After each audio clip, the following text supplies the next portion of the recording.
Bonjour et bienvenue à notre web diffusion, celle-ci du 9 juillet 2013.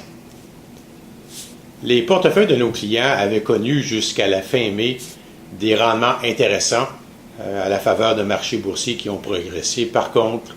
nous avions avisé nos clients depuis quelques années que les marchés seraient susceptibles de connaître des points de volatilité et ce fut effectivement le cas en juin dernier où le recul des marchés boursiers en particulier, mais aussi des marchés obligataires, ont fait en sorte que les performances des 5 premiers mois de l'année, donc jusqu'à la fin mai, ont été à toute fin pratique effacées ou presque au mois de juin, ce qui fait que l'année à date n'offre pas une performance exceptionnelle alors que tous les espoirs étaient permis à la fin mai. On a quand même, malgré cela, relativement bien fait dans les portefeuilles de nos clients pour deux raisons principales, et ça a été surtout évident à partir du milieu du mois de mai, mais également surtout au mois de juin, où notre sous-pondération en actions que nous avons depuis quelques années et qui fait en sorte que le poids des actions au sein de nos portefeuilles est plus bas que notre cible, a fait en sorte qu'on a eu des portefeuilles qui ont été moins exposés au genre de volatilité qu'on s'est habitué depuis quelques années, qui s'est produit au cours du mois de juin. Donc, les portefeuilles ont relativement bien fait dans un environnement difficile et fortement volatile à cause de notre sous-pondération en actions, mais aussi le bloc titre à revenu fixe de nos portefeuilles qui représente quand même 55-60% de l'ensemble des portefeuilles que nous gérons et qui représente également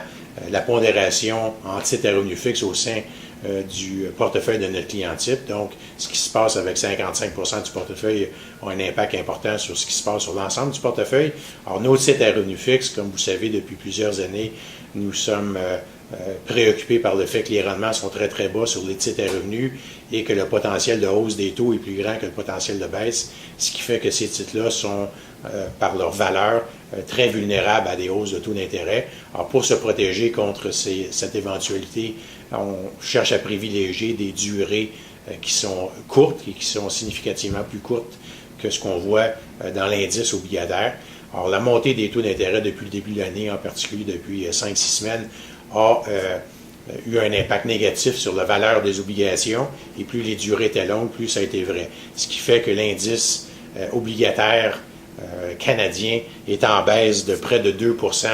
depuis le début de l'année. Donc, si vous avez une performance de moins 2% pour ce qui représente 55-60% de votre portefeuille, ça a un impact majeur. Alors, à cause de la durée très courte de nos titres à revenus, mais aussi à cause du fait qu'on avait converti une partie de nos titres à revenus en devises américaines plus tôt dans l'année, quand le dollar canadien était autour de 1 pièce et 1 pièce et 2. Alors là, avec une devise canadienne autour de 95 sous, on réalise un gain de change important sur ces liquidités qui avaient été converties en dollars américains. Donc, si on combine ce gain-là qu'on fait sur nos titres en dollars américains avec la durée courte, ça fait en sorte que nos titres à revenus, dans un environnement où l'indice est en recul de près de 2% depuis le début de l'année, alors nos titres à revenus font un rendement positif de 0,4%, qui est significativement meilleur que l'indice. Quant à nos actions, le bloc action de nos portefeuilles depuis le début de l'année enregistre un rendement de 0,6%, donc ce n'est pas un gros rendement, mais ce n'est pas un rendement négatif. La raison principale qu'on fait un peu moins que les indices pour notre bloc action pris dans son ensemble, c'est qu'on est sous-pondéré dans la bourse américaine et la bourse américaine, lorsqu'elle est mesurée, lorsque vous mesurez la performance de la bourse américaine en dollars canadiens, ce qui est la performance que l'on présente à nos clients, on présente toujours les rendements en dollars canadiens. Or, dans le fond, on n'a pas été investi dans la bourse américaine où son rendement pour un investisseur canadien a été bonifié du fait que le dollar canadien a perdu 5, 6, 7% depuis le début de l'année. Alors, si on avait été investi dans une devise, dans la devise américaine, indépendamment des titres, on aurait enregistré juste là un gain de change depuis le début de l'année. Donc, en étant sous-pondéré aux États-Unis, on en a moins profité. On en a moins profité avec nos actions. Le côté positif, c'est qu'on en a profité avec nos titres à revenus.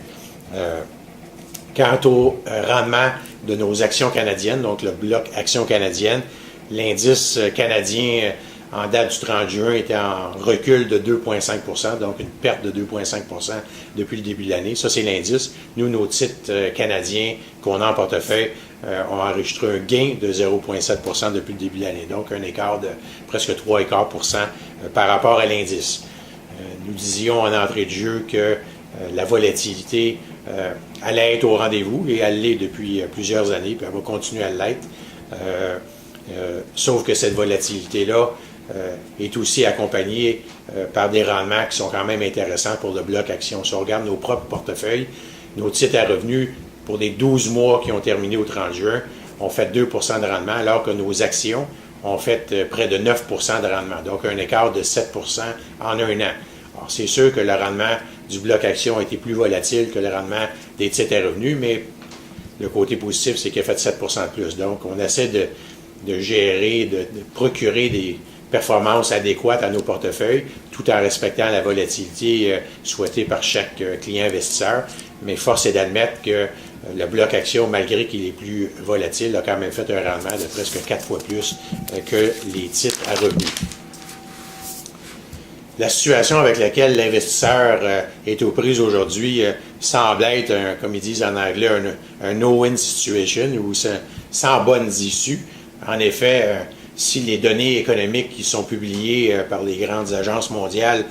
démontrent une économie mondiale qui est en force, alors ça laisse penser au marché que les stimuli monétaires qu'on appelait quantitative easing et d'autres, qui sont des mesures fortement utilisées par la plupart des gouvernements et des banques centrales du monde, vont connaître un ralentissement, et c'est ce qui inquiète le marché depuis un mois ou un mois et demi, à l'effet que le plat à bonbons va graduellement être retiré de la main des investisseurs. Donc, des bonnes nouvelles économiques laissent penser que les stimuli vont être réduits. Donc, ça fait peur au marché. Mais d'un autre côté, si les nouvelles économiques s'avèrent négatives, peut-être que le plat à bonbons va rester plus longtemps, mais d'un autre côté, les bénéfices des entreprises, mais surtout la croissance de ces bénéfices-là, risquent d'être menacés. Donc, peu importe le scénario où on regarde, que l'économie va bien ou que l'économie va mal,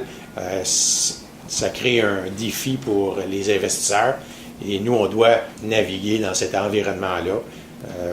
Le côté positif, c'est que cet environnement difficile-là est reflété dans certaines catégories d'actifs et dans certaines plus que d'autres, et on pense que le marché boursier est particulièrement pénalisé dans ses ratios d'évaluation face aux nouvelles négatives et à l'incertitude qui prévaut dans le marché, alors que les obligations, eux, ne sont pas affectées parce que les taux sont à des niveaux presque non vus. C'était encore plus vrai il y a 2 mois, là, les taux ont monté un peu, là, mais le niveau de stress dans les évaluations sont beaucoup plus grands au niveau des titres à revenus qu'ils le sont au niveau des actions, ce qui fait en sorte qu'on veut conserver nos positions en actions qui ont bien fait depuis un an, et qu'on profite de périodes de volatilité pour racheter des titres, pour graduellement ramener notre position en action à notre cible,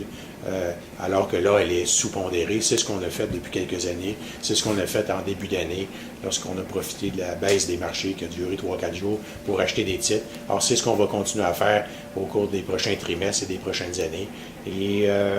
si vous avez des questions, n'hésitez pas à communiquer avec nous, et vous devriez recevoir dans les prochaines semaines un rapport de performance sur vos différents portefeuilles gérés avec Dalpy Millette. Et j'espère que cette web diffusion qu'on a faite aujourd'hui va vous permettre de comprendre davantage les résultats qui vont vous être présentés. Merci et à la prochaine.